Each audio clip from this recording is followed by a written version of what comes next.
The afternoon sun beat down on the highway as Colonel James Park drove through the small town of Millbrook, Georgia. He had his windows down, letting the warm breeze fill his car. The radio played soft music as he drove carefully, staying well within the speed limit. James was on his way to Fort Benning for an important ceremony. He wore casual clothes now, but his dress uniform hung carefully in the back seat, the medals pinned neatly across the chest. James was 45 years old, a Korean-American man who had given more than 20 years to the United States Army. His hair was cut short in the military style he had worn for decades. But the thing most people noticed about James was the way he walked. He moved slowly, carefully, leaning heavily on the cane that rested on the passenger seat beside him. His right leg had been badly injured 3 years ago in Afghanistan, when an explosion tore through his convoy. The doctor said he was lucky to keep the leg at all. James did not always feel lucky, especially on days when the pain was bad. Today was one of those days. He glanced at the clock on his dashboard. He had plenty of time to reach the ceremony. James always left early for everything now. Moving took longer than it used to. Simple things that other people did without thinking required planning and patience. Getting in and out of a car, walking across a parking lot, standing for more than a few minutes. These were challenges he faced every single day. As James drove down Main Street, he noticed the town was quiet. A few people walked on the sidewalks. Some stores were open, others closed. It was the kind of small southern town that probably looked the same as it had 30 years ago. James had grown up in a town not so different from this one, though that was in California, not Georgia. He slowed down as he approached a traffic light.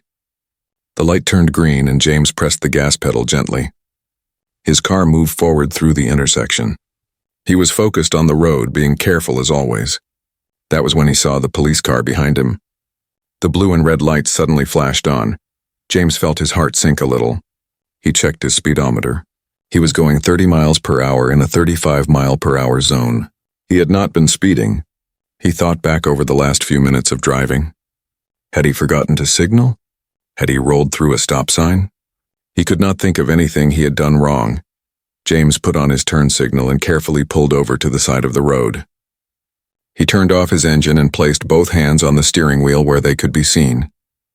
This was something he had learned long ago, something every person of color learned at some point. Keep your hands visible. Move slowly. Do not give them any reason to be afraid. The police car stopped behind him. James could see the officer in his side mirror. The man sat in his car for a long moment, talking on his radio. Finally, the officer opened his door and stepped out. He was a white man, probably in his late 30s, with a thick build and sunglasses that hid his eyes. His name tag said Mitchell. Officer Mitchell walked up to the driver's side window. He did not smile. He did not say hello. He just stood there looking down at James with an expression that was hard to read. "License and registration," Mitchell said. His voice was flat, almost bored. "Yes, sir," James said politely. "My license is in my wallet in my back pocket. My registration is in the glove box. I need to reach for them. Is that okay?" Mitchell did not answer right away. He just stared at James through those dark sunglasses. "Go ahead," he finally said. Slowly. James reached for his wallet, but his body would not cooperate the way it used to. The injury to his leg affected his hip and lower back too. Twisting to reach his back pocket sent a sharp pain through his side. He winced and moved carefully, trying not to make any sudden movements that might alarm the officer. "What's taking so long?" Mitchell asked. There was an edge to his voice now. "I'm sorry, officer," James said. "I have an injury. It makes it hard to move sometimes." "Sure it does," Mitchell said. The way he said it made it clear he did not believe James at all. James finally got his wallet out and handed his license to the officer. Then he reached for the glove box. This was even harder. He had to lean across the car, stretching his injured leg. The pain made him gasp a little. "You on something?" Mitchell asked. "You seem pretty slow there." "No, sir," James said. "I'm not on anything. I just have trouble moving because of my leg injury." Mitchell took the registration and walked back to his car without another word. James sat in his car, confused and starting to feel worried. He looked at his disabled veteran license plate in the mirror. Surely the officer had seen it. The plate clearly marked him as a disabled veteran. Usually that meant something to police officers. Usually they showed a little respect, a little understanding. But as the minutes passed and Mitchell sat in his patrol car, James began to realize this stop might not be usual at all. Finally, Mitchell came back to the window. He leaned down, and this time James could smell coffee on his breath. "You know why I stopped you?" Mitchell asked. "No, sir, I don't," James said honestly. "You crossed over the center line back there," Mitchell said, swerving all over the road. "That's dangerous driving." James was shocked. He had not crossed any line. He had been driving carefully the way he always drove. "Officer, I don't think I did that. I'm always very careful when I drive." "Are you calling me a liar?" Mitchell's voice got louder. "No, sir. I'm just saying I don't remember crossing the center line." "Well, I saw what I saw," Mitchell said. He looked past James at the dress uniform hanging in the back seat. "What's that? You going to some costume party?" "No, sir. That's my uniform. I'm heading to Fort Benning for a ceremony." Mitchell laughed. It was not a friendly laugh. "Your uniform? You expect me to believe you're military?" "Yes, sir. I'm active duty Army." "Right," Mitchell said, dragging out the word. "And I'm the president." "Step out of the vehicle." James felt a cold fear settle in his stomach. "Officer, may I ask why you need me to step out?" "Because I'm telling you to," Mitchell said. "Now get out of the car or I'll add resisting to your charges." James had no choice. He opened his door slowly and reached for his cane. Every movement hurt. The pain in his leg was getting worse from sitting still for so long. He planted the cane on the ground and used it to help pull himself up out of the car. His right leg shook a little as he put weight on it. He had to hold on to the car door for a moment to steady himself. Mitchell watched all of this with a smirk on his face. "Wow, quite a performance," he said. "You practiced that in front of a mirror?" James felt anger flash through him, but he pushed it down. He had learned long ago that anger would not help him in situations like this. "Officer, I'm not performing. I was injured in Afghanistan. My leg was badly damaged." "Afghanistan," Mitchell repeated, making it sound like a joke. "Sure, and let me guess, you're a hero, right? Saved a bunch of people?" "I served my country," James said quietly. "That's all." By now, a few people had stopped on the sidewalk to watch. James could see them pulling out their phones. Some were recording. A small crowd was starting to form. This made James even more uncomfortable. He did not want to be a spectacle. He just wanted to get back in his car and drive to Fort Benning. "I bet you bought that disabled plate at a flea market," Mitchell said, loud enough for the growing crowd to hear. "Probably got that uniform at a surplus store, too. You people are always trying to get something for nothing." The words hit James like a slap. "You people." He knew exactly what Mitchell meant by that. James had heard phrases like that before, though usually people were more careful about saying them out loud. "Officer, I can show you my military ID," James said, keeping his voice calm and steady. "I can prove everything I'm saying." "Oh, I'm sure you've got fake IDs too," Mitchell said. "I've seen it all before. Guys like you faking disabilities to get benefits. It's disgusting." A woman in the crowd spoke up. "Officer, maybe you should just let him show you his ID." Mitchell spun around. "Ma'am, you need to back up. This is police business." James leaned against his car, trying to take the weight off his bad leg. The pain was getting intense now. He had been standing for several minutes and his leg was not made for this anymore. "Can I sit down?" James asked. "My leg is hurting pretty badly." "No, you cannot sit down," Mitchell said. "You're going to stand right there while I figure out what to do with you." "Officer, I'm in significant pain," James said. His voice remained calm, but there was an urgency to it now. "Stop faking," Mitchell said. He turned to the crowd. "You all see this? This is what stolen valor looks like. Guys pretending to be veterans, pretending to be disabled, all to get special treatment." An older man pushed through the crowd. He was probably in his 70s, wearing a Vietnam veteran's cap. "Son, I served 30 years, the old veteran said to Mitchell. "That man's got the bearing of a real soldier. The way he stands, the way he talks. That's real." Mitchell's face got red. "Sir, I'm going to need you to step back or I'll arrest you for interfering with police business." The old veteran did not move. He looked at James. "What unit were you with, son?" 3rd Brigade Combat Team, 10th Mountain Division," James answered. The old veteran's eyes widened. He knew what that meant. The 10th Mountain Division was one of the most deployed units in the Army. They had been at the center of combat operations for years. If this man had served with them in Afghanistan, he had seen real action. "Officer, you're making a mistake," the old veteran said quietly. But Mitchell was not listening. He pulled out his ticket book and started writing. Crossing center line, obstruction of justice, suspicious behavior. He ripped off 3 tickets and handed them to James. You're free to go, but let me give you some advice. Get out of my town, and stop pretending to be something you're not. James took the tickets with a shaking hand. Not from fear, but from the effort of standing for so long. His leg felt like it was on fire. Without another word, he carefully lowered himself back into his car. It took him almost a minute to get his bad leg positioned right. Mitchell watched the whole time with that same smirk on his face. As James started his engine, he looked in his rearview mirror. The crowd was still there, phones still recording. The old veteran was shaking his head sadly, and Officer Mitchell was walking back to his patrol car, looking very satisfied with himself. James pulled back onto the road and drove away slowly.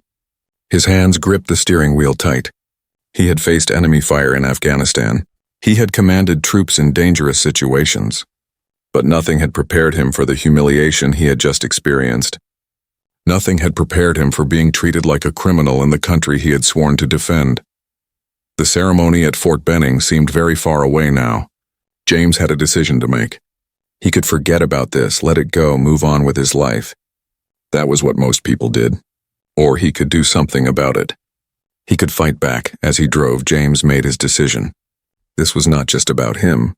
This was about every veteran who had been treated this way. Every disabled person who had been mocked. Every person of color who had been profiled. If a colonel in the United States Army could be treated like this, what happened to people who did not have his rank or resources? James reached for his phone and made a call. General Martinez, he said when the call connected. I need to talk to you about something that just happened. And sir, I'm going to need your advice on what to do next. The next morning, James sat in his office at Fort Benning. He had not slept well. Every time he closed his eyes, he saw Officer Mitchell's smirking face. He heard the mocking tone of voice. He felt the burning humiliation all over again. But worse than any of that was the anger. James Park was not a man who got angry easily. 20 years in the military had taught him patience and discipline. But this anger was different. It was cold and determined. General Martinez sat across from him, reading through the 3 traffic tickets that Mitchell had written. The general was a tall man with gray hair and sharp eyes that missed nothing. He had been James's commanding officer for 5 years, and in that time they had become friends as well as colleagues. This is outrageous, Martinez said finally. He put the tickets down on the desk. Crossing the center line, obstruction, suspicious behavior. He looked at James. You know these charges are garbage, right? I know, sir, James said quietly. The question is, what do you want to do about it? Martinez leaned back in his chair. You could pay these tickets and move on. No one would blame you. Or you could fight this. But I need to tell you, James, if you fight this, it's going to get messy. The media will get involved. Your privacy will be gone. People will have opinions about you, and not all of them will be good. James had thought about this all night. He knew exactly what fighting back would cost him. Sir, how many other veterans has Officer Mitchell done this to? How many people who don't have the rank or resources to fight back? Martinez nodded slowly. That's what I thought you'd say. Okay, we do this the right way. Official complaint to the police department. Documentation of everything. And we let the chips fall where they may. Thank you, sir, James said. Don't thank me yet, Martinez said. This is going to be hard on you and your family. Make sure your wife knows what's coming. James had already talked to his wife, Minseo, that morning. She had been angry, angrier than James had ever seen her.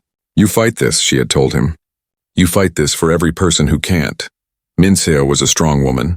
She had stood by James through 3 deployments, through his injury and recovery, through the dark days when he was not sure if he wanted to keep living. If she said to fight, James would fight. Later that morning, James went to the Millbrook Police Department to file his complaint. The building was small and old, with peeling paint on the outside and worn linoleum floors inside. A young woman at the front desk looked up when he entered. Her eyes widened a little when she saw his uniform. Today, James wore his full-dress uniform with all his medals and rank clearly visible. I need to file a formal complaint, James said politely. The woman's eyes went to the purple heart on his chest, then to the cane in his hand. Yes, sir. Let me get Chief Thompson for you. Chief Robert Thompson was a big man in his late 50s with a thick mustache and a cautious expression. He came out to meet James in the lobby, and his eyes took in the uniform, the rank, the medals. James watched the man's face change as he realized who was standing in his police station. "Colonel Park," Thompson said. His voice was careful. "What can I do for you?" "I need to file a complaint about one of your officers," James said. "Officer Derek Mitchell." Thompson's jaw tightened. "Why don't we talk in my office?" James followed the chief down a narrow hallway to a small office. He sat down carefully, positioning his bad leg where it would hurt the least. Thompson sat behind his desk and pulled out a form. "Tell me what happened," Thompson said. James told him everything. He spoke clearly and calmly, sticking to the facts. The traffic stop, Mitchell's behavior, the mocking comments about his disability, the accusations that his uniform was fake. Thompson listened without interrupting, but his expression got darker as the story went on. When James finished, Thompson was quiet for a long moment. "Colonel Park, I want to apologize for what you experienced. That's not how we train our officers to behave." "With respect, Chief, I don't need an apology," James said. "I need action. This officer should not be on the street if this is how he treats people." Thompson nodded slowly. "I'll open an investigation. We'll look into this thoroughly." "Chief, there's something else you should know," James said. He pulled out his phone and showed Thompson one of the videos that had been posted online. Several people recorded the entire encounter. "It's already online. It's already spreading." Thompson watched the video and James saw the man's face go pale. The video showed everything. Mitchell's hostile tone, his mocking of James's disability, the way he refused to let James sit down even when he was clearly in pain. It was all there, captured in clear video and audio. "How many views?" Thompson asked quietly. "Last time I checked, about 50,000, James said. "And it's growing fast."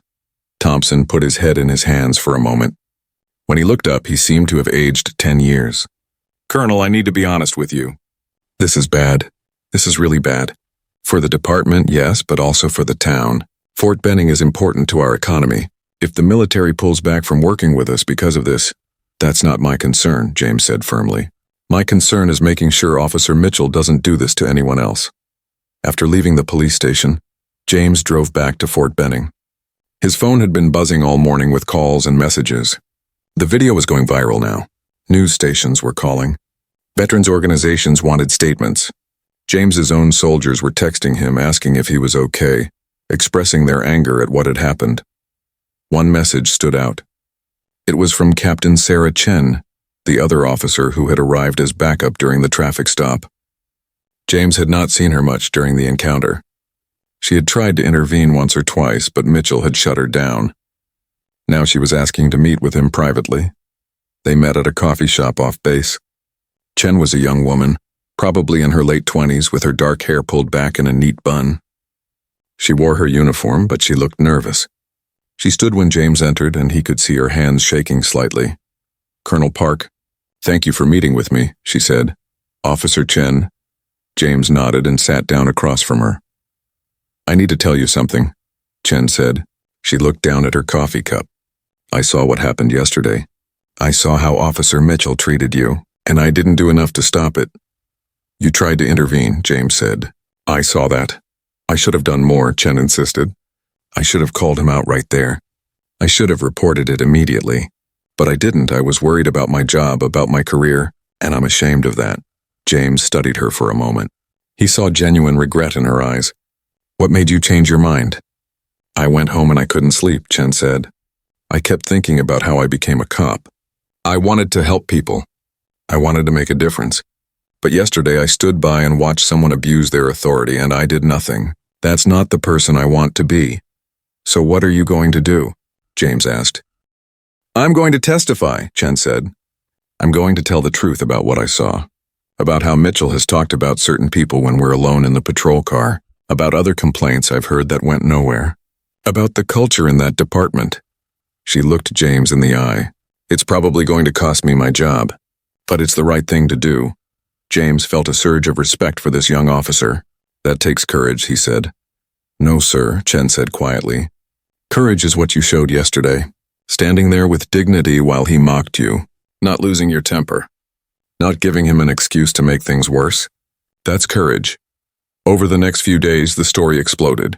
The video had been viewed millions of times. News crews descended on Millbrook. Veterans groups organized protests outside the police station. The hashtag Justice for Colonel Park was trending on social media. Suddenly, James's face was everywhere. His story was being told and retold, analyzed and debated. But something else was happening too. Other people were coming forward with their own stories about Officer Mitchell, a young black man who said Mitchell had stopped him 6 times in 2 years for no reason, a Hispanic woman who said Mitchell had searched her car without cause and made degrading comments about immigrants, an elderly white man with a disability who said Mitchell had laughed at his walker and accused him of faking his condition. The stories kept coming. 17 people filed formal complaints, all describing similar behavior from Mitchell. James met with some of them. He listened to their stories and felt his anger grow colder and more determined. These were people without his rank or resources. They had tried to complain before, but nothing had happened. The system had failed them. General Martinez called James into his office a week after the incident. "The Pentagon is watching this," Martinez said. "They want to know how we're going to handle it." "Sir?" "James, you're not just a colonel anymore," Martinez said. "Whether you wanted it or not, you've become a symbol. What happens next matters, not just for you, but for every service member who's ever experienced discrimination, for every disabled veteran who's been mocked or ignored." "I just want justice, sir," James said. "I know," Martinez said, "but you're going to get more than that. You're going to get a platform. The question is, what are you going to do with it?" That night, James got a call from his mother. She lived in California, in the same small town where James had grown up. She had seen the news coverage. She had watched the video of her son being humiliated. "James, she said, using the Korean way of saying his name. "Are you okay?" "I'm fine, Mom," he said. "No, you're not fine," she said firmly. "But you will be, because you're strong. You've always been strong." "Mom, did you ever experience something like this?" James asked. "When you first came to America?" There was a long pause. "Yes," she finally said. "Many times. But I always stayed quiet. I thought that was safer. I thought if I just kept my head down and worked hard, people would see my worth. But James, I was wrong. Sometimes you have to stand up. Sometimes you have to fight back. Not with anger, but with truth. That's what I'm trying to do," James said. "I know, son, and I'm proud of you." The next day, James received a call from Chief Thompson. "Colonel Park, I need you to know that we've completed our preliminary investigation." "And?" James asked. "Officer Mitchell has been placed on administrative leave pending a full review. We've also discovered that several complaints against him over the years were not properly documented or investigated. I take full responsibility for that failure." "What happens now?" James asked. "Now the state police are taking over the investigation," Thompson said, "and the FBI has opened a civil rights inquiry. This is out of my hands now." "Good," James said. "Colonel, I want you to know something," Thompson said. "I've been a cop for 35 years. I thought I was running a good department. But I was wrong. I was blind to things I should have seen. I let good officers like Sarah Chen get silenced. I let bad officers like Mitchell get away with too much. That's on me." "What are you going to do about it?" James asked. "I'm going to cooperate fully with every investigation," Thompson said, "and then I'm going to resign. It's time for someone else to lead this department. Someone who will do better than I did." James hung up and sat quietly for a moment. He had won in a way. Mitchell was being investigated. Thompson was taking responsibility. The system was finally working. But James felt no satisfaction. He just felt tired. His phone buzzed with another message. This one was from Officer Chen. "Colonel Park, I gave my full statement to the state police today. I told them everything. Thank you for giving me the courage to do the right thing." James typed back a response. "You found that courage yourself, Officer Chen. I'm proud to know you." As James looked out his office window at Fort Benning, he thought about what General Martinez had said. About having a platform. About being a symbol. James had never wanted that. He just wanted to serve his country quietly and honorably. But maybe this was another way of serving. Maybe speaking up when others couldn't was just as important as any mission he had ever completed. His aide knocked on the door. "Sir, there's a reporter from CNN here. They want an interview." James took a deep breath. "Send them in," he said. "It's time to tell this story properly." 3 weeks after the traffic stop, James stood in his living room watching himself on the evening news. It was strange seeing his own face on television, hearing his own words played back to him. The interview had aired earlier that evening, and now every news channel was discussing it. "The question isn't about my rank," James heard himself say on the screen. "The question is about the private who doesn't have my platform, about the disabled veteran who can't fight back, about every person who gets treated this way and has nowhere to turn." His wife Minseo stood beside him, her hand in his. Their 2 children, both teenagers, watched quietly from the couch. James had not wanted them to see the original video of the traffic stop. He had tried to shield them from it. But of course they had found it online. Everyone had seen it by now. "Dad, why did that police officer hate you?" his daughter Jiwon asked. She was 14, old enough to understand what had happened but still young enough to be confused by it. James turned off the television and sat down next to his children. "He didn't know me well enough to hate me," James said carefully. "But he had ideas in his head about what people like me were supposed to be. And when I didn't fit those ideas, it made him angry." "That's not fair," his son Minho said. He was 16 and his voice shook with anger. "No, it's not fair," James agreed. "But that's why we fight to change things. So maybe by the time you're my age, things will be better." The investigation into Officer Mitchell had expanded far beyond what anyone expected. The state police had assigned a full team to review every case Mitchell had ever worked on. The FBI's Civil Rights Division was examining patterns of discrimination in the entire Millbrook Police Department. And the media attention kept growing. Veterans organizations had organized protests. Civil rights groups had joined them. The small town of Millbrook, Georgia, was now at the center of a national conversation about police conduct, discrimination, and how veterans were treated. James tried to go about his normal duties at Fort Benning, but it was impossible. Everywhere he went, soldiers stopped him. Some wanted to shake his hand. Some wanted to share their own stories of discrimination. Some just wanted him to know they supported him. Young officers, especially those who were minorities, looked at him with something like hope in their eyes. Lieutenant Minji Kim was one of them. She was a young Korean-American officer, just 2 years out of West Point. She knocked on James's office door one afternoon looking nervous. "Sir, do you have a moment?" she asked. "Of course, Lieutenant," James said. "Come in." Minji sat down and looked at her hands for a moment before speaking. "Sir, I wanted to thank you for what you're doing, for speaking up about what happened." "You don't need to thank me, Lieutenant." "Yes, I do, sir," she said. She looked up and James saw tears in her eyes. "Last year I was shopping off base in my civilian clothes. A security guard followed me around the whole store. When I tried to buy something, he demanded to see multiple forms of ID. He said people like me were always using stolen credit cards. I was so humiliated, but I didn't report it. I thought no one would care. I thought it would hurt my career if I made waves." James felt a familiar anger rising in his chest. "I'm sorry that happened to you, Lieutenant. The point is, sir, you showed me that I don't have to just accept it. That even if I'm not a colonel, I still have a voice. So thank you." After she left, James sat at his desk for a long time. This was why he had to see this through. Not for himself, but for every young officer like Lieutenant Kim. For every veteran who had been mocked or dismissed. For every person who had stayed silent because they thought no one would listen. Meanwhile, in Millbrook, Officer Derek Mitchell was learning what accountability felt like. He had been placed on administrative leave, but that was just the beginning. The 17 formal complaints against him had triggered a massive review. The state police were interviewing dozens of people. The patterns they found were damning. Mitchell had stopped black drivers at 3 times the rate of white drivers. He had filed twice as many charges against Hispanic citizens as against others. His use of force reports were significantly higher than other officers in the department. And in almost every case involving a complaint, the department had either dismissed it or filed it away without investigation. Chief Thompson, true to his word, had resigned. The mayor appointed an interim chief, a woman named Maria Rodriguez, who had been a state police captain.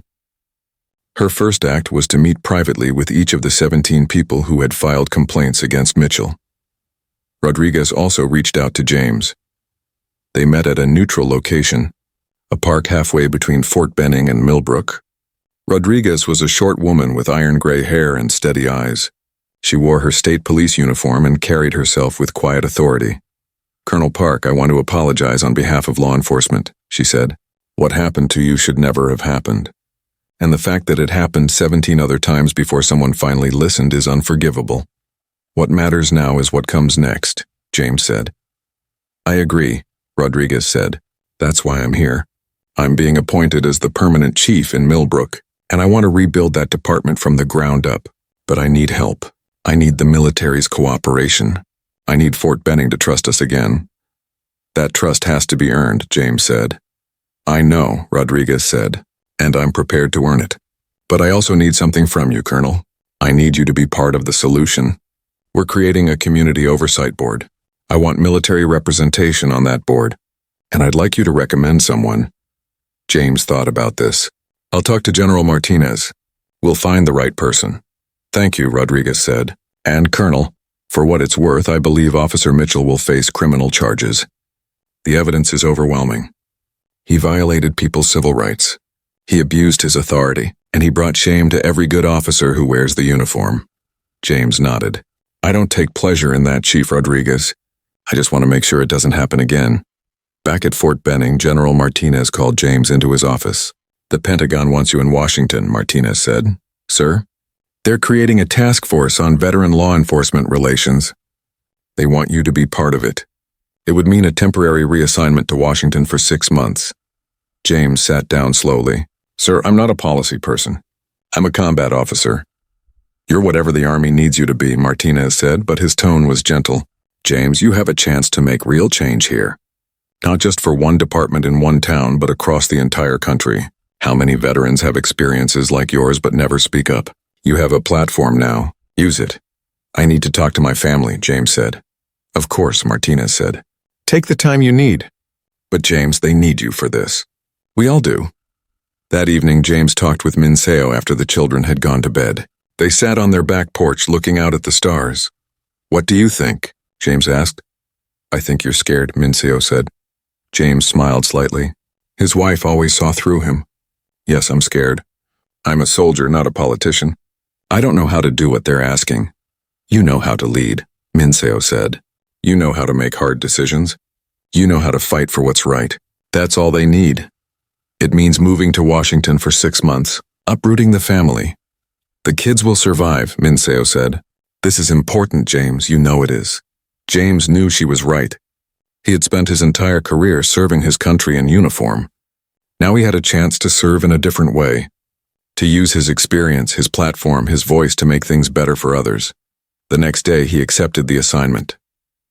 But before he left for Washington, there was one more thing James needed to do. The town of Millbrook had scheduled a public meeting to discuss the police department and the investigation. The town council invited James to speak. He had been hesitant at first, but General Martinez convinced him. They need to hear from you, Martinez said. Not from the media, not from lawyers, but from you directly. So on a Tuesday evening, James drove back to Millbrook. The town hall was packed. Every seat was filled and people stood along the walls. James saw the 17 people who had filed complaints against Mitchell. He saw Officer Sarah Chen in the back, wearing civilian clothes. He saw the old Vietnam veteran who had spoken up during his traffic stop. He saw reporters with cameras and notebooks. And he saw ordinary citizens, black and white and Hispanic and Asian, all there to witness what would happen next. James wore his dress uniform. He used his cane to walk to the podium at the front of the room. The crowd fell silent as he adjusted the microphone. My name is Colonel James Park, he began.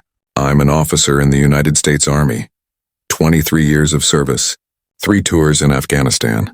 I was injured in combat 3 years ago and I use a cane to walk. These are facts, but they're not the most important things about me. He paused and looked around the room. The most important thing about me is the same as the most important thing about every person in this room. I'm a human being who deserves to be treated with dignity and respect.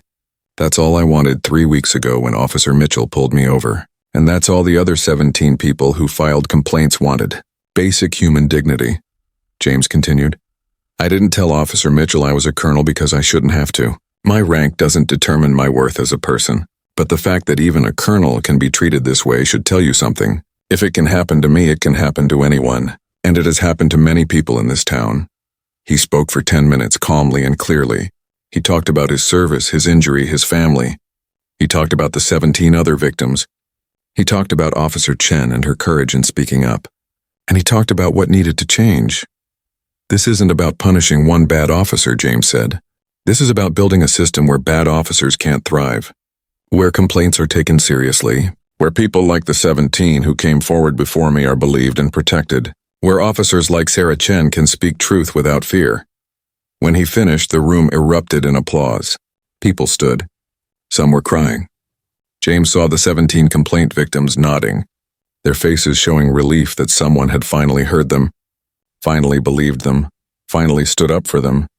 After the meeting, those 17 people approached James one by one. They thanked him. They shared their stories in more detail. James listened to each one, giving them the attention and respect they deserved. These were the real heroes, he thought. They had tried to speak up when no one was listening. They had faced the system with no rank, no platform, no protection.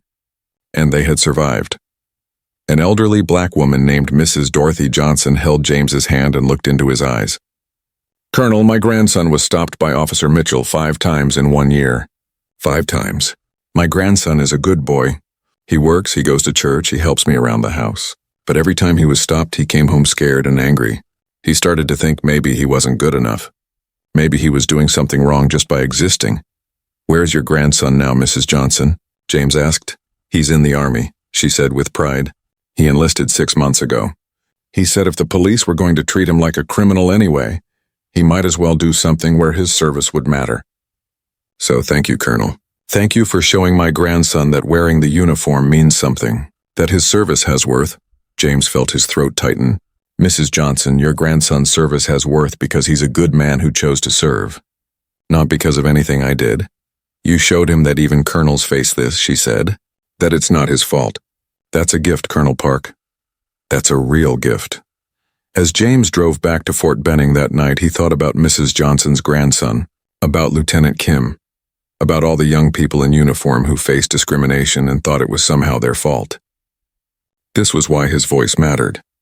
Not because he was special, but because he had a platform that could amplify all the voices that had been silenced for too long. His phone rang. It was Officer Sarah Chen. "Colonel Park, I just wanted to say thank you for what you said tonight," she said. "You're the one who showed courage, Officer Chen," James said. "You spoke up when it would have been easier to stay silent." "I'm leaving the Millbrook Police Department," Chen said. "Chief Rodriguez offered me a position with the state police. But before I go, I wanted you to know that what you did changed things for me. You showed me what real leadership looks like." "Where are you going in the state police?" James asked. "They're creating a new unit focused on community relations and civil rights," Chen said. "They want me to be part of it. To help train other officers. To make sure what happened with Mitchell doesn't happen elsewhere." "That's perfect for you," James said. "I hope so," Chen said. "I want to be part of the solution, not part of the problem. You taught me that was possible." After they hung up, James allowed himself a small smile. Real change was happening. It was slow and it was hard, but it was real. Mitchell would face consequences. The department was being reformed. Officers like Chen were being empowered to do better. And 17 voices that had been ignored were finally being heard. It wasn't enough.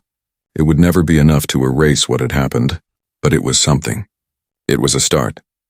2 months after the traffic stop, James sat in a hotel room in Washington, D.C., watching the morning news. The headline at the bottom of the screen read, "Former Officer Derek Mitchell indicted on federal civil rights charges." The video showed Mitchell being led out of a courthouse by federal marshals. His head was down, his hands were cuffed in front of him. He looked smaller than James remembered, less threatening. Just a man who had made terrible choices and was now facing the consequences. The news anchor explained the charges. Deprivation of rights under color of law, false arrest, abuse of authority. If convicted on all counts, Mitchell faced up to 10 years in federal prison.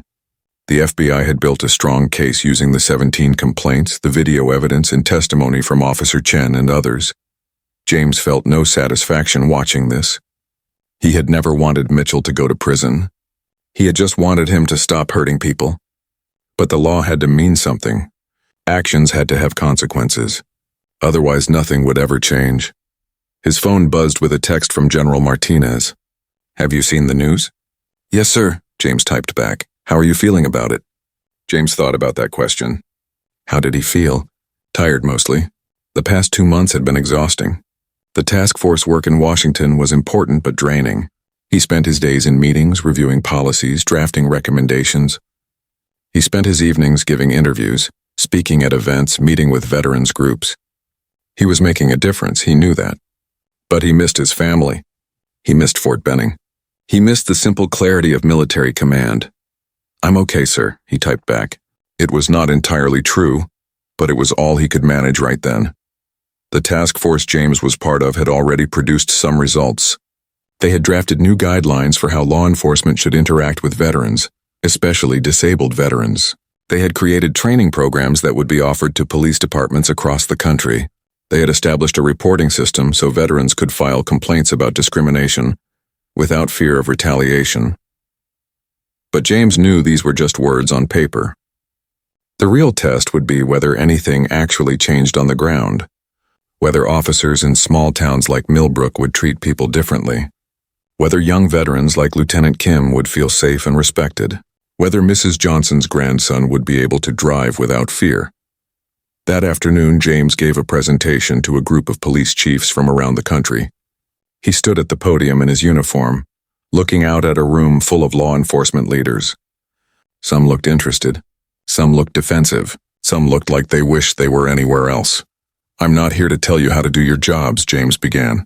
"I'm a soldier, not a police officer, but I am here to tell you what it feels like to be on the other side of a traffic stop when the officer has already decided who you are before you even open your mouth." He described the traffic stop in detail, not with anger but with honesty. He explained what it felt like to be mocked for his injury, to have his service dismissed, to be treated like a criminal when he had done nothing wrong.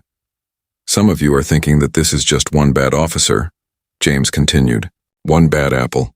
And maybe that's true. But one bad apple can spoil the whole barrel. Officer Mitchell was able to do what he did for years because the system protected him. Because complaints were ignored. Because good officers like Sarah Chen were afraid to speak up. That's not just about Mitchell. That's about all of us." During the question period, a police chief from Texas raised his hand. "Colonel Park, with respect, don't you think you're being too harsh? Most officers are good people trying to do a difficult job." "I absolutely agree," James said. "Most officers are good people. But that's exactly my point. If most officers are good, why do we protect the bad ones? Why do we make it hard for good officers to speak up? Why do we dismiss complaints instead of investigating them? Being a good officer means holding bad officers accountable." Another chief, a black woman from California, spoke up. "Colonel, what would you say to officers who feel like they're being unfairly blamed for the actions of people like Mitchell?" James thought about that carefully. "I'd say that I understand that feeling. In the military, when one soldier does something wrong, it reflects on all of us. But the answer isn't to defend the soldier who did wrong. The answer is to hold them accountable so they don't represent us. You're not responsible for what Mitchell did, but you are responsible for how you respond to it now." After the presentation, several chiefs approached James privately. They thanked him for his service. They told him about their own department's efforts to improve. Some asked for advice. One older white chief from South Carolina pulled James aside. "Colonel, I want to tell you something," the chief said. 30 years ago, I was that young officer who looked the other way when my partner did things that weren't right. I told myself it wasn't my business, that I was just trying to get along. But I was wrong, and I've spent the rest of my career trying to be better. Your story reminded me why that matters." "Thank you for telling me that, Chief," James said. "No, thank you," the chief said, "for having the courage to speak up, for not staying silent. We need more of that in law enforcement." Back in Millbrook, the police department was going through its own transformation. Chief Rodriguez had fired 3 more officers after the investigation revealed patterns of misconduct. She had hired 5 new officers, including 2 veterans and 1 who was the son of Korean immigrants. She had implemented new policies, new training, new accountability measures, but change was hard. Many in the town resisted. Some people thought Rodriguez was going too far. They believed Mitchell had been treated unfairly, that he was being made a scapegoat for political reasons. They organized protests of their own, small groups of people holding signs that said, "Support our police and don't judge all officers by one bad day." James understood their concerns even if he disagreed with them. People were afraid. They worried that criticizing police would make their communities less safe. They worried that officers would be afraid to do their jobs. These were legitimate fears, even if they were misguided. But James also heard from the other side. From the 17 people who had filed complaints and all the others who had stayed silent. From young people of color who had been stopped and searched for no reason. From disabled people who had been mocked and dismissed. From veterans who had been accused of faking their service. These voices mattered too. Maybe they mattered most of all because they had been ignored for so long. One evening, James received a call from an unexpected person. It was Officer Mitchell. "Colonel Park, I know you probably don't want to hear from me," Mitchell said. His voice was different than James remembered. Smaller. Tired. "I'm listening," James said carefully. "I'm not calling to make excuses," Mitchell said. "What I did was wrong. I know that now. I've been in therapy. I've been trying to understand why I behaved the way I did. And I realized something. I was taught to see certain people as threats.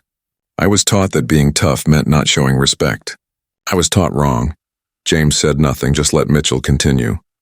"I'm going to prison," Mitchell said. "Probably for a long time. And I deserve it. But before I go, I wanted you to know that I'm sorry. For what I did to you, for what I did to all those other people. I can't take it back, but I'm sorry." "What made you call me?" James asked. "Because you showed dignity when I showed you none," Mitchell said. "Because even after everything, you didn't make this about revenge. You made it about change. That's more grace than I deserve." James thought about this for a long time after they hung up. He did not forgive Mitchell.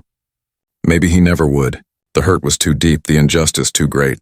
But he believed that people could change. That even someone who had done terrible things could recognize their wrongs and try to be better. The question was whether that change came too late to matter. The next month, James returned to Fort Benning for a brief visit. His family was still there, waiting for him to finish his assignment in Washington.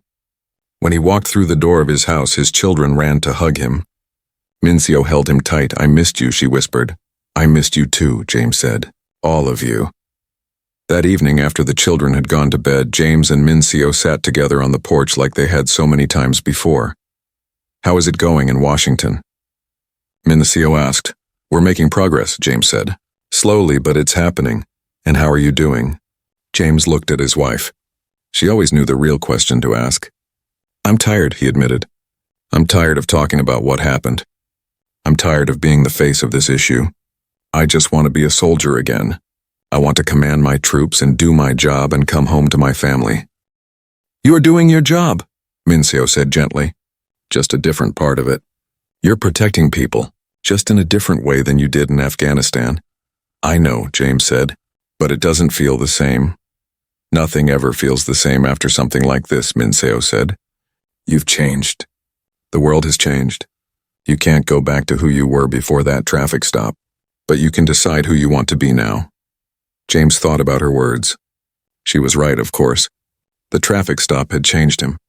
Not just because of what Mitchell did, but because of everything that came after. The 17 voices finally being heard. Officer Chen finding her courage. Young officers like Lieutenant Kim seeing that they didn't have to stay silent. The policies being changed. The training being improved. All of it mattered. "I want to be someone who makes things better," James said finally. "Then you're already succeeding," Mincio said. The next day, James visited Lieutenant Kim at her office. She was working on training schedules for her company.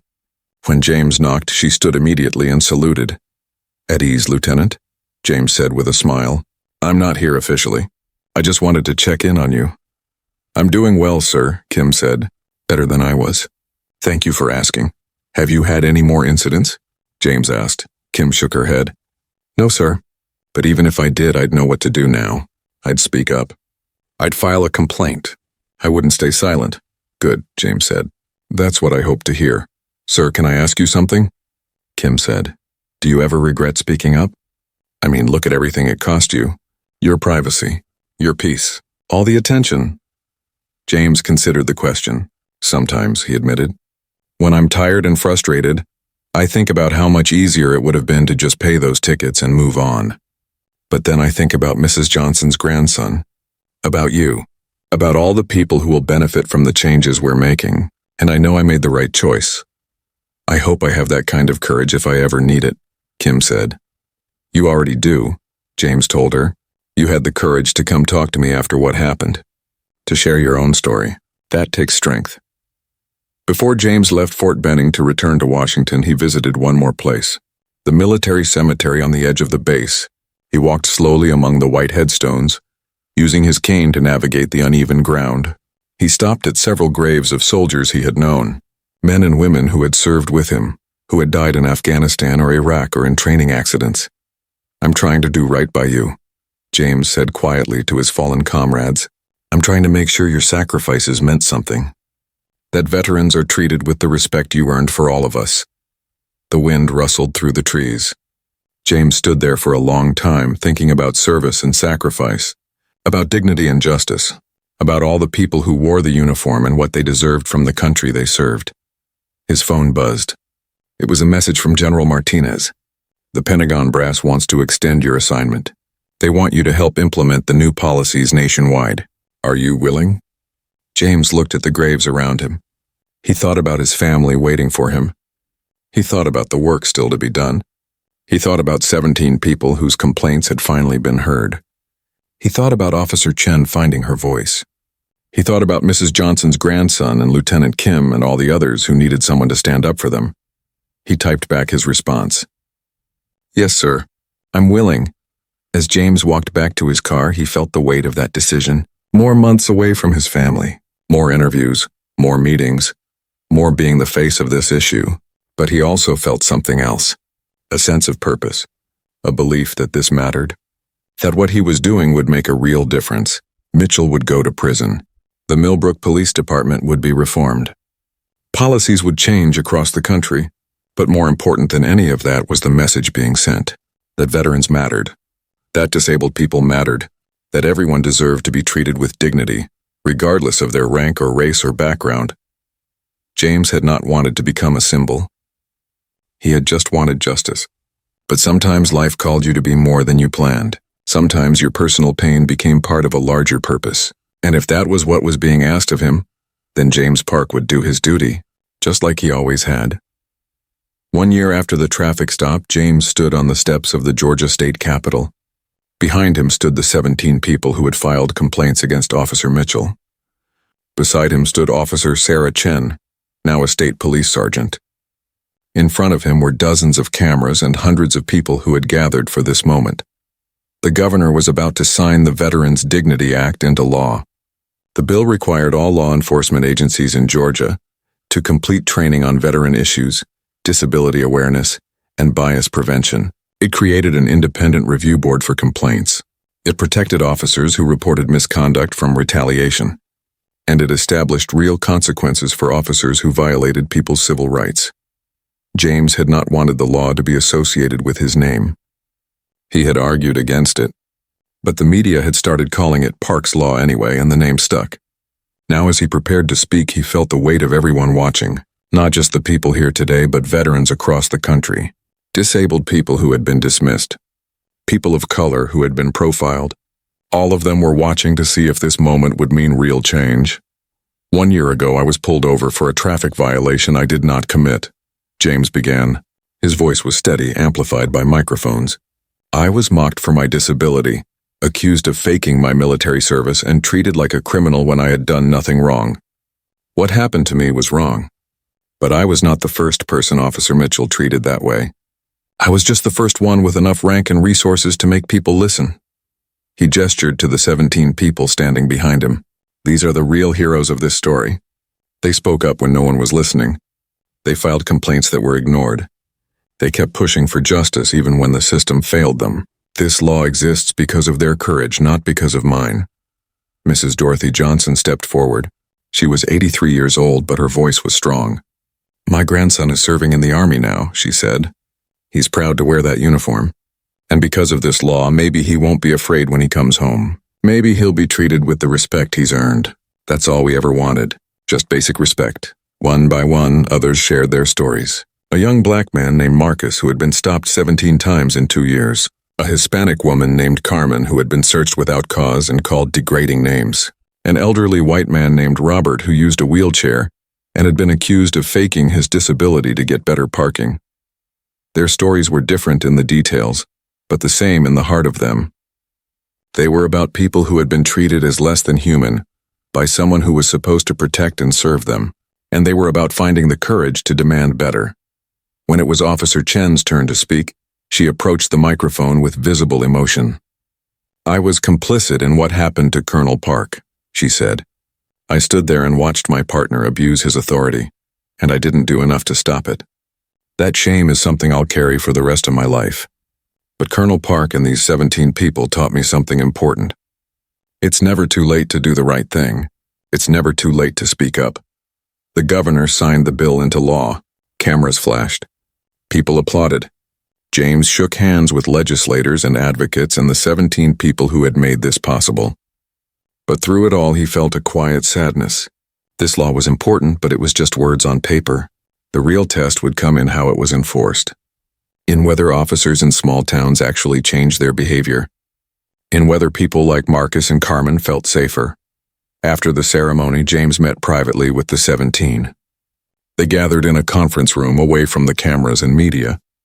For a moment, they all just looked at each other. These people had become important to James over the past year. He had heard their stories. He had witnessed their pain. He had watched them find their voices. "What happens now?" Marcus asked. He was 24 years old, studying engineering at a local college. "I mean, the law is passed. Mitchell is in prison, but does anything really change?" "That's up to us," James said. "Laws don't enforce themselves. We have to stay vigilant. We have to keep speaking up when we see injustice. We have to hold people accountable." Carmen nodded. "I'm running for town council in Millbrook," she said. "Someone needs to be there to make sure the police department actually follows through on these reforms." "That's exactly right," James said. "Change doesn't happen because of one law or one court case. It happens because people like you refuse to give up." Robert, the elderly man with the wheelchair, spoke up.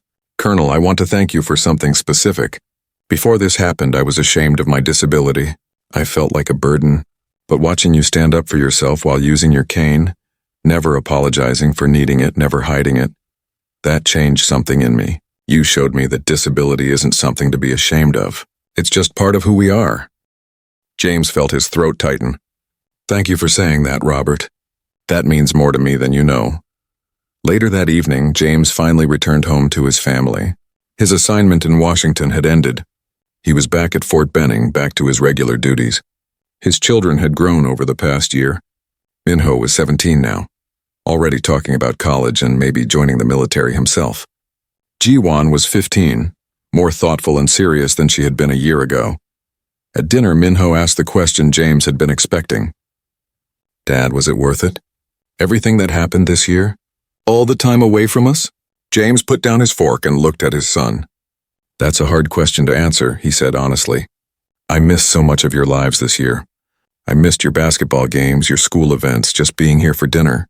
That's time I can never get back, but," Minacio prompted gently. "But I think about Mrs. Johnson's grandson," James said. "About Lieutenant Kim. About Marcus and Carmen and Robert and all the others. About the young soldiers who will come after them. If what I did makes things even a little bit better for them, then yes, it was worth it." Jiwan had been quiet through dinner, but now she spoke up. "Dad, I wrote an essay about you for my English class. About what happened and what you did about it. Can I read it to you?" "Of course," James said. Jiwan pulled out her phone and began to read. "My father is a hero, but not because he's a colonel or because he fought in a war. He's a hero because when something wrong happened to him, he could have stayed quiet and protected himself. But instead he spoke up to protect other people. He taught me that real courage isn't about not being afraid. It's about doing the right thing even when you are afraid." James felt tears in his eyes. He reached across the table and took his daughter's hand. "Thank you, sweetheart. That's beautiful. My teacher gave me an A," Jiwan said with a small smile. "She said more people need to hear stories like yours." Over the next few months, James watched as the Veterans Dignity Act began to be implemented across Georgia. Police departments started the required training. Some embraced it enthusiastically. Others complied grudgingly. There were setbacks and resistance, but slowly things began to change. Chief Rodriguez in Millbrook became a model for how to reform a troubled department. She worked with Fort Benning to create joint training exercises where soldiers and police officers learned about each other's challenges and perspectives. She hired more veterans as officers. She She established a real community oversight board with teeth, and she made it clear that discrimination of any kind would not be tolerated. One day, Rodriguez called James with news. "Colonel, I thought you'd want to know. We just had an incident that I think shows how far we've come." "What happened?" James asked. "One of our newer officers stopped a disabled veteran for a broken tail light. The veteran was having trouble getting his license out because of his injury. The officer recognized what was happening, gave the veteran time, helped him when needed, and turned what could have been a bad encounter into a positive one. The veteran called me personally to praise the officer's patience and respect." "That's what it should always be like," James said. "I know," Rodriguez said, "and it's becoming more common. Not just because of the law, but because we've changed the culture here. Officers who show that kind of respect are praised and promoted. Officers who don't fit our new standards are encouraged to find other work." James also heard from Officer Chen regularly. She had become a leader in the state police's community relations unit. She traveled to departments across Georgia, teaching the new training programs, sharing her own story of speaking up, encouraging other officers to hold themselves and their colleagues to higher standards. "Colonel, I gave a presentation to a police academy class yesterday," Chen told him during one of their calls. At the end, a young recruit came up to me. She was Korean American, planning to join a department in a mostly white rural area. She said your story and mine gave her courage to pursue law enforcement even though she was scared of facing discrimination. "Did you tell her it won't be easy?" James asked. "I did," Chen said. "But I also told her that people like us need to be in law enforcement. That change happens from the inside as much as from the outside." I think she left feeling empowered rather than discouraged. Lieutenant Kim had also grown over the past year. She was promoted to captain and given command of her own company. She had become a mentor to younger officers of color, sharing her own experiences and encouraging them to speak up when they faced injustice. "Sir, I had a situation last month," Kim told James when they met for coffee. "I was shopping off base and a store employee followed me around, clearly suspicious. My first instinct was to leave, to just avoid the confrontation. But then I thought about what you did, about how staying silent lets the behavior continue." "What did you do?" James asked. "I asked to speak to the manager," Kim said. "I calmly explained what happened. I didn't yell or make a scene. I just stated the facts and said this kind of treatment was unacceptable. The manager apologized and promised to retrain the employee. "I'm proud of you," James said. "I learned it from you, sir," Kim said. "You showed me that we can demand respect without losing our dignity, that we can fight injustice without becoming bitter or angry." Not everything was positive. James received hate mail regularly. People who thought he had overreacted. People who believed Mitchell had been treated unfairly. People who resented that he had played the race. Carter used his rank to bully a working officer. Some of the messages were threatening enough that the FBI got involved. James also struggled with his own feelings about what had happened. Some days he felt good about the changes that were happening. Other days he felt exhausted and wondered if any of it really mattered. He saw news stories about other veterans being mistreated, other disabled people being mocked, other minorities being profiled. The problems were so big, so systemic. What difference could one law in one state really make? On one of those difficult days, Minseo found him sitting alone in their backyard staring at nothing. "Talk to me," she said, sitting down beside him. "I'm tired," James admitted. "I'm tired of being the face of this issue. I'm tired of speaking about it, thinking about it, living it every day. I just want to be a regular soldier again. I want my life back." "I know," Minseo said. "But James, you can't go back. You can only go forward. And you have to decide what forward looks like for you. What if nothing I did actually matters?" James asked. "What if in 5 years or 10 years things are exactly the same as they were before?" "Do you really believe that?" Minseo asked. "Think about Marcus running for town council. Think about Carmen working to reform the police department from the inside. Think about Chen training other officers. Think about Lieutenant Kim standing up for herself. You started something, James. You lit a fire. And it's spreading." James knew his wife was right. He could see the ripples of change spreading out from that one traffic stop a year ago. But he was tired of being at the center of those ripples. He wanted to step back. He wanted to let others carry the torch forward. "I'm not sure I'm strong enough to keep doing this," James said quietly. "You don't have to be strong all the time," Minseo said. "You just have to be honest. And right now, honestly, you're tired. That's okay. Take time to rest. Take time to be with your family. Take time to remember who you are beyond this issue. Over the next few months, James did exactly that. He focused on his duties at Fort Benning. He attended his children's events.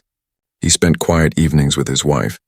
He slowly rebuilt the normal life that had been disrupted by the traffic stop and everything that followed. But he also continued to receive messages from people whose lives had been touched by his story. A veteran in California who filed a complaint after being mistreated by a police officer and actually had it investigated properly. A disabled person in Florida who reported discrimination and saw real consequences for the person who discriminated. A young Korean-American police recruit who graduated from the academy and joined a department committed to fair and respectful law enforcement. Each message reminded James that what had happened mattered. That his willingness to speak up had given others permission to speak up too. That change, real lasting change, was possible. One afternoon, James received a letter from an unexpected source. It was from Derek Mitchell, the officer who had pulled him over. Mitchell was serving his sentence in a federal prison. The letter was simple and direct. Colonel Park, it read, "I'm writing to tell you that I've completed 18 months of therapy while in prison. I'm confronting the biases and hatred that led me to treat you and others the way I did. I don't expect forgiveness. I don't deserve it. But I want you to know that I'm using my time here to become better. I speak to other inmates about how hate destroys lives, theirs and the people they hurt. I'll never be able to make up for what I did, but I can try to make sure others don't make the same mistakes. Thank you for showing me what real dignity looks like, even when you had every right to respond with anger." James read the letter several times. He felt no forgiveness for Mitchell. The hurt was still too deep. But he felt something else, a recognition that people could change, that even someone who had done terrible things could acknowledge their wrongs and try to be better.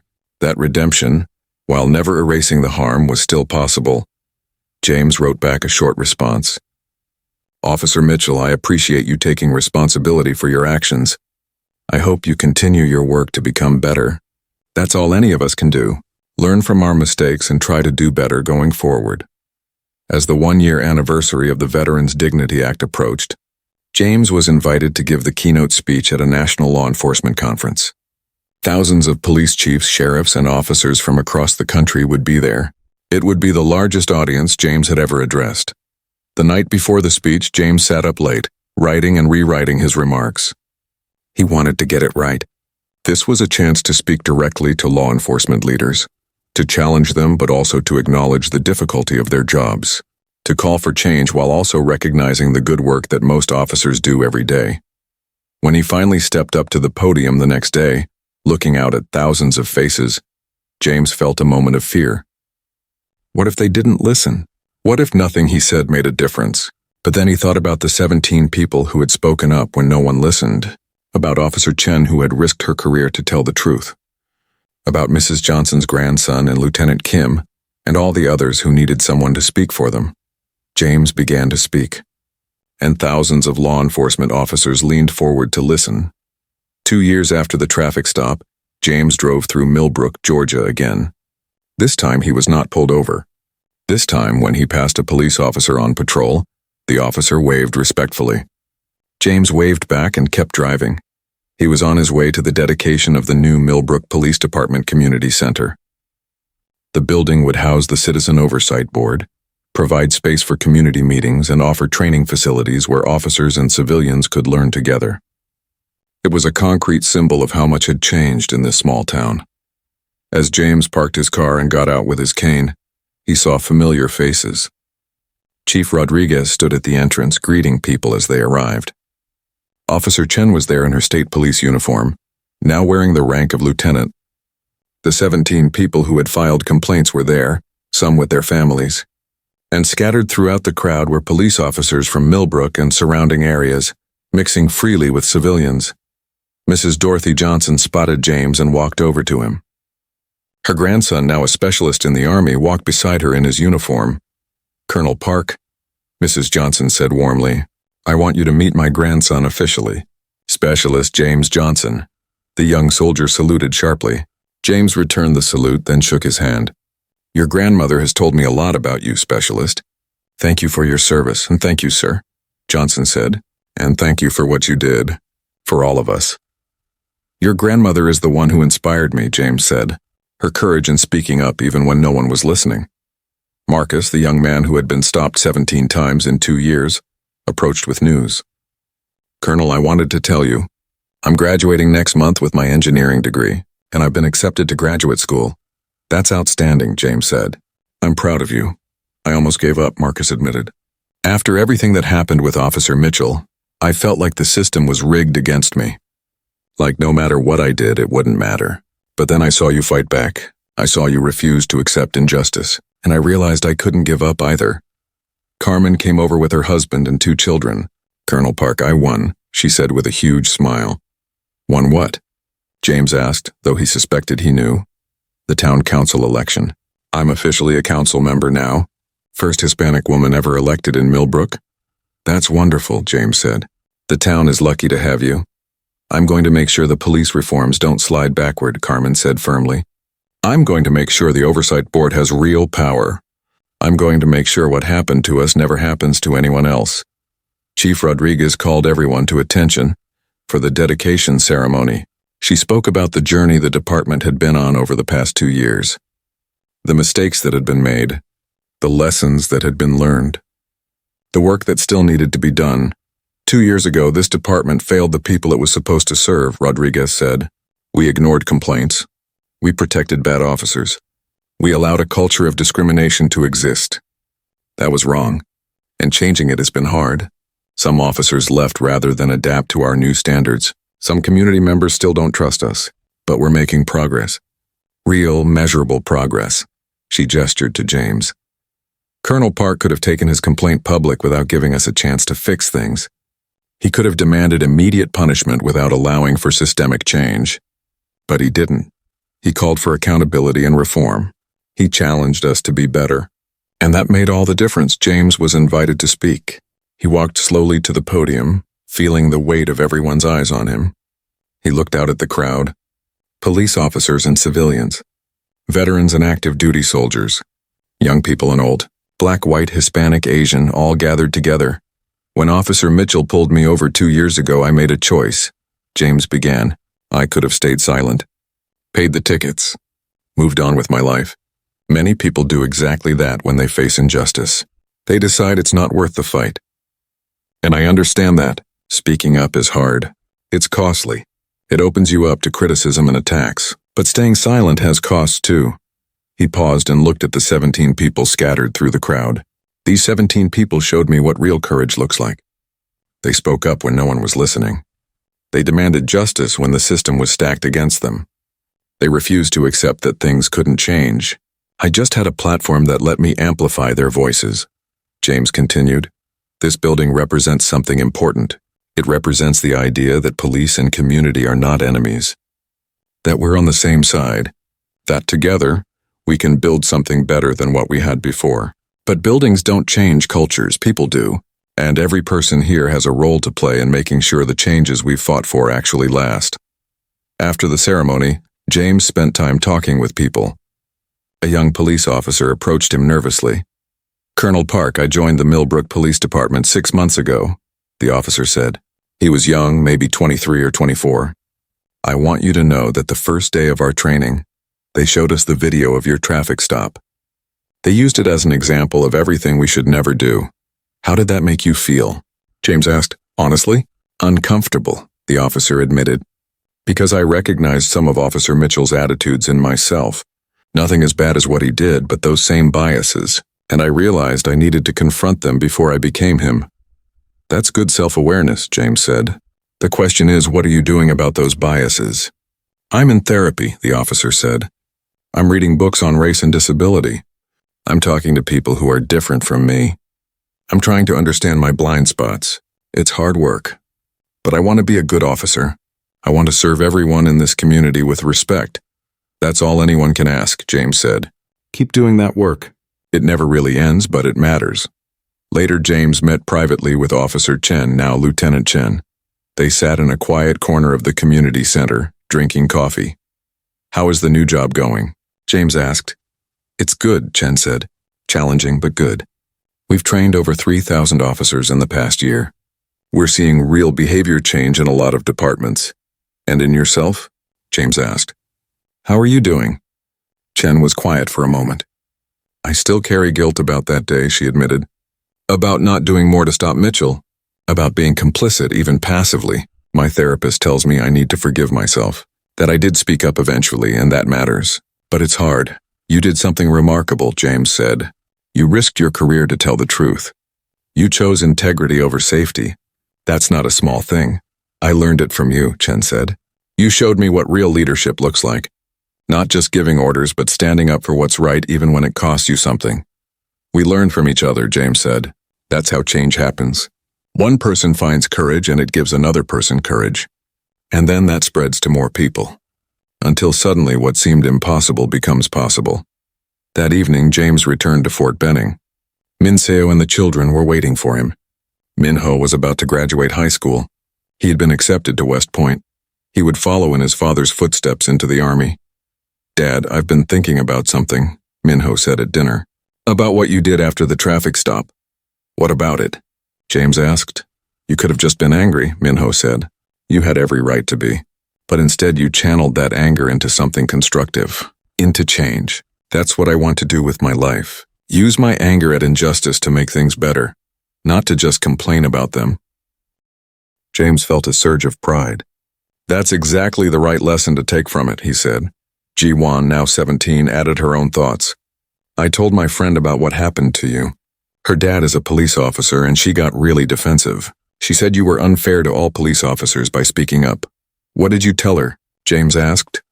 I told her that being fair to good police officers means holding bad ones accountable, Ji-Wan said. That the good officers should want people like Officer Mitchell out of law enforcement. She didn't really get it, but I planted the seed. That's all you can do sometimes, James said. Plant seeds. Trust that they'll grow eventually. The next week, James received an unexpected call. It was from the Pentagon. General Martinez was on the line. James was quiet, processing this. Sir, that would be a big change. More politics, less direct command. I know, Martinez said. But James, you've built something important. You've created bridges between the military and law enforcement communities. You've changed policies and attitudes. That work needs to continue. And you're the right person to do it. Can I think about it? James asked. Of course, Martinez said. You've got time. Finish your brigade command first, then decide what's next. What do you want to do? Minseo asked. Part of me wants to say no, James admitted. I want to just be a soldier. Command my troops. Do my job without all the politics and public attention. But, Minseo prompted. So you've already decided? Minseo said with a small smile. I guess I have, James said. But I wanted to talk it through with you first. This affects our whole family. We'll support you, Minseo said. We always have. But James, promise me something. Don't lose yourself in this work. Don't let it consume you. Remember to be a husband and a father. Remember to be James Park, not just Colonel Park or the face of veteran rights. I promise, James said. 6 months later, James assumed command of his brigade in a ceremony at Fort Benning. His children were there in the front row. Minseo stood beside them, pride shining in her eyes. The 17 people from Millbrook came. Officer Chen came. Chief Rodriguez came. Even Mrs. Johnson, now 85 years old, made the trip. In his speech accepting command, James talked about service and sacrifice. About duty and honor, but he also talked about something else. Leadership is not just about giving orders, James said. It's about standing up for what's right even when it's hard. It's about speaking up for those who can't speak for themselves. It's about creating environments where everyone is treated with dignity and respect. That's what I learned from a traffic stop 2 years ago. That's what these soldiers under my command can expect from me. After the ceremony, James stood with his new brigade, soldiers young and old, men and women, representing every race and background that made up America. They looked at him with respect, not just because of his rank, but because of what he represented. A leader who stood up for his values, a soldier who refused to accept injustice, a man who used his platform to make things better for others. One young soldier, a private first class, approached James nervously. Sir, can I ask you something? Of course, Private, James said. Sir, I'm gay.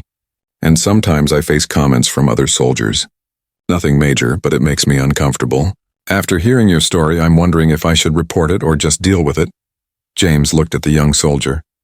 He saw himself 2 years ago facing a decision about whether to speak up or stay silent. Private, you have every right to serve without harassment. Document what's happening.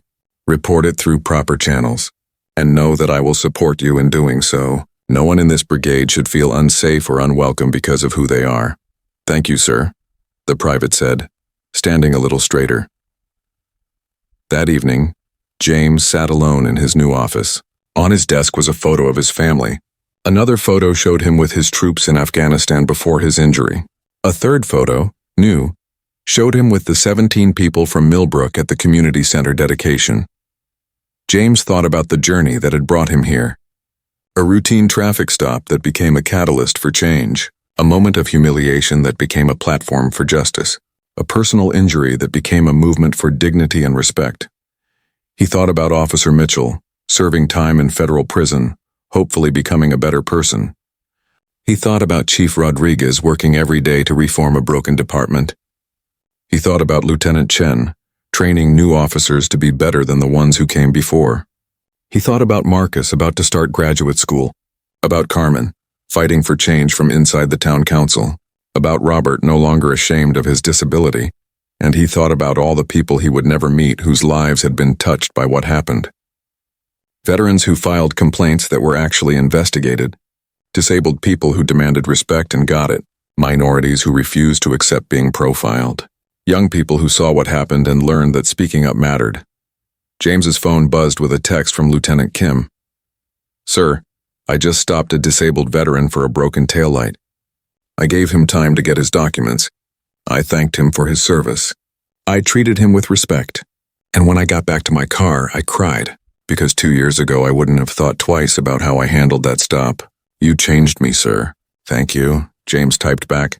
You changed yourself, Captain. I just gave you permission to be who you already were inside. As James looked out his office window at Fort Benning, at the soldiers training in the distance, he felt a sense of peace he had not felt in 2 years. The anger from that traffic stop was still there, would probably always be there, but it was no longer consuming him. He had transformed it into something constructive, something that mattered. His intercom buzzed. Sir, there's a young reporter from the Army Times here. She wants to do a feature on your new command. James smiled. The attention would never fully go away, but he had learned to use it for good, to keep the conversation going, to make sure the changes they had fought for did not get forgotten.